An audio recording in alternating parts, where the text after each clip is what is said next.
আসসালামু আলাইকুম, welcome back to my channel. আশা করছি সবাই ভালো আছেন। আজকে আপনাদের সাথে শেয়ার করব আমি আমার পুরাতন সেলাই মেশিনটাকে কিভাবে একটা নতুন রূপ দিলাম। আমার মেশিনটার উপরে কাঠের কালারটা খুব নষ্ট হয়ে গিয়েছিল, মেশিনের বিভিন্ন জায়গায়ও জং ধরে গিয়েছিল। তো আমি প্রথমে একটা সিরিজ কাগজ নিয়ে খুব ভালো করে কাঠের এবং মেশিনের যেখানে যেখানে জং ধরে গিয়েছিল সেই জায়গাগুলোতে খুব ভালোভাবে পরিষ্কার করে নিয়েছি। দেখুন কতটা পরিষ্কার হয়ে গেছে, একদম ফ্রেশ মসৃণ হয়ে গিয়েছে। এবার আমি এই মেশিনের উপরে কাঠের উপরে রং করব। তো আমি নতুন রং কিনে আনিনি, আমার বাসায় কিছু রং ছিল অনেক আগের, তো সেই রঙগুলো দিয়েই আমি মোটামুটি কাজটা চালিয়ে যাচ্ছি। আপনারা চাইলে নতুন রং কিনে এনে কাজ করতে পারেন। তো দেখুন প্রথমে আমি একটা বেস দিচ্ছি। যেহেতু কাঠের উপরে সরাসরি অন্য কোনো কালার বা ডিজাইন করা যাবে না, তো আমি প্রথমে সাদা এবং ডার্ক পিঙ্ক একটা কালার ছিল আমার, তো দুটাকে মিলিয়ে একটা হালকা কালার করে নিচ্ছি। দেখুন আমি খুব ভালোভাবে দুটো কালারকে মিশিয়ে নিচ্ছি। তো হোয়াইট কালারটা একটু কম নিয়েছিলাম পরিমাণে এবং পিঙ্ক কালারটা একটু বেশি নিয়েছি। দেখুন কত সুন্দর একটা কালার চলে এসেছে। তো আমি প্রথমেই এই কালারটা খুব ভালোভাবে পুরো মেশিনের পুরো কাঠের উপরে খুব ভালোভাবে লাগিয়ে নিব।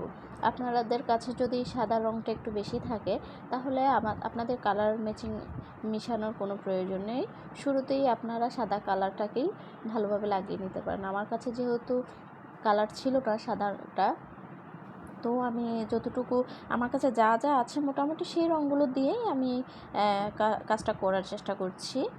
তো দেখুন আমি আমার এখানে পুরোটাতে কাজ করা হয়ে গিয়েছে। দেখুন এবার একটা পিঙ্কিশ একটা ভাব চলে এসেছে।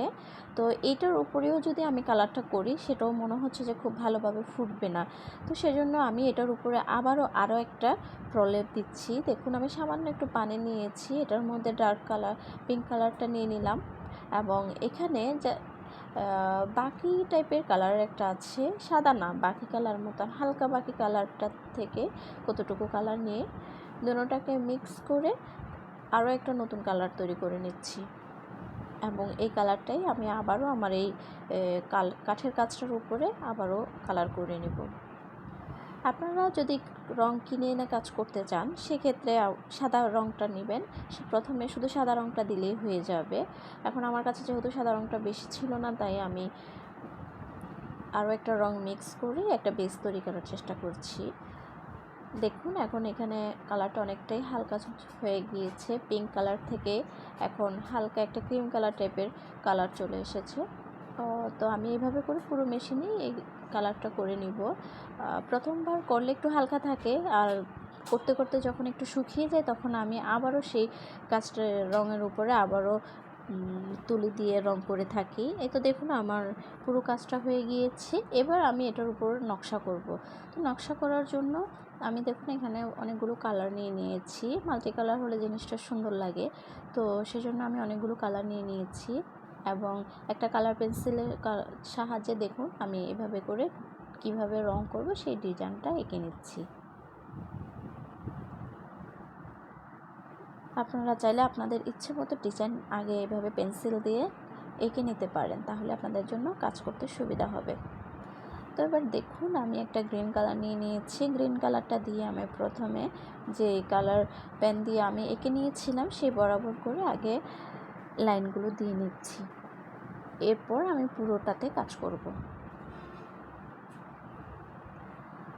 তো আমি যেহেতু নতুন রং কিনিনি, তাই আমার কাছে যে রংটা আছে সেটা দিয়ে মোটামুটি যেভাবে পেরেছি আমি ম্যানেজ করে নিয়েছি। একটু হালকা হয়েছে যদিও কালারগুলো। নতুন রং কিনে এনে যদি কাজ করেন আপনারা আপনাদের রঙগুলো আরও ফিনিশিং ভালো হবে এবং কাজটা দেখতেও আরও সুন্দর লাগবে। আমি রং করার পর দেখলাম যে এরকম একটা ডিজাইন দিলে খুব সুন্দর লাগছে, তাই ভাবলাম যে এটা এইভাবে রেখে দিই, যদি ভালো লাগে করে পরবর্তীতে পুরোটা এইভাবে দিব। তো সেজন্য আমি এটাকে এতটুকুতে রেখে আমি আবার ইয়েলো কালারের কাজটা শুরু করে দিই। ইয়েলো কালারের কাজটা করার পর আমার কাছে মনে হচ্ছে রঙটা দেওয়ার পর একটু হালকা হয়ে যাচ্ছে, এটা একদমই হালকা ইয়েলো ছিল, ডার্কটা না। তো দেখলাম যে এই গ্রিনের ডিজাইনটা যদি এখানে দিতে যাই তাহলে খুব একটা সুন্দর লাগবে না, তাই আমি আবারও পুরোটাতেই দিয়ে দিলাম। এরপর গ্রিন কালারটাতে আমি পুরোটাতে করে নিই। আপনারা চাইলে এখানে ছোট ছোট ফুলও দিয়ে নিতে পারেন, এতেও খুব সুন্দর লাগবে।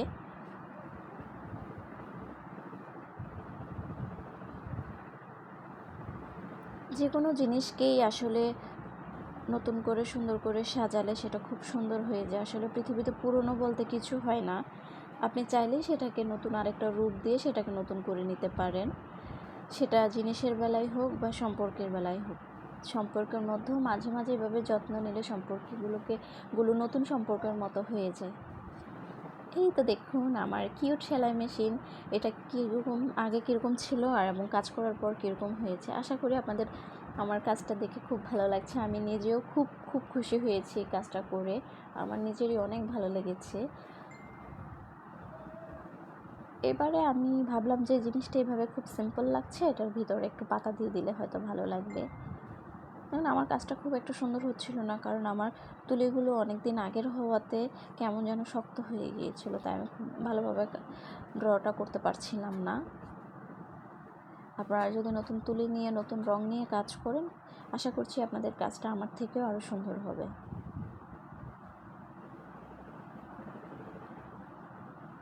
আমি প্রত্যেকটা কালারের উপরে এভাবে করে একটা একটা পাতা এঁকে নিচ্ছি।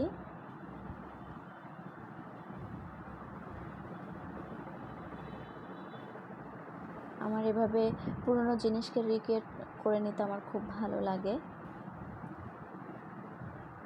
আপনাদের সাথে আমি আরও এরকম কিছু রিক্রিয়েটের ভিডিও শেয়ার করবো ইনশাল্লাহ। আমার এই ভিডিওটি যদি আপনাদের ভালো লেগে থাকে তাহলে আমার চ্যানেলটি সাবস্ক্রাইব করে আমার পাশে থাকবেন।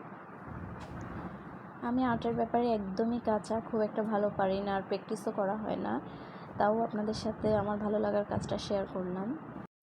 এরপর আমি পাতার পাশে গোল করে পেঁচে আরেকটা ডিজাইন করে দিলাম। এই তো দেখুন আমার সেলাই মেশিনের ফাইনাল লুক, মাশাআল্লাহ কত সুন্দর লাগছে। Thanks for watching my video. আমার ভিডিওটি ভালো লেগে থাকলে আমার চ্যানেলটা সাবস্ক্রাইব দিয়ে পাশে থাকবেন। ধন্যবাদ।